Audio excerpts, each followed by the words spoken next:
જે police station આવી ગયા इंजेक्टर साहेब इंजेक्टर साहेब ओ माजी ने इंजेक्टर नहीं ट्रैक्टर करवा ट्रैक्टर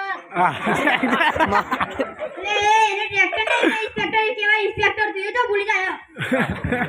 अरे जे कंपनी નું હોય પણ ચો જીવ જે કંપની નું इंजेक्टर साहेब મારો રિપોર્ટ લખજો बोलो શું લખું એક બાઇક વાળાએ મારા છોકરાની ગાડી મેલ્યો અલ્યા રસ્તા ઉપર ઉડાડી મેલ્યો કોઈ મારે ઘેર તો ના ઉડાડન વાહ ચાલુ થન ને કે શોખ ને પકડી તો દે માજી તમારો કેસ લખાઈ છે કાલ સવારમાં અદાલતમાં પહોંચી જાજો એ હારું અને તું આ તારું પેટો સુકર પેટ છે તો ખાઈ ખાઈ ખાધી તો અને તો તાર છોકરાને કોઈ મારશે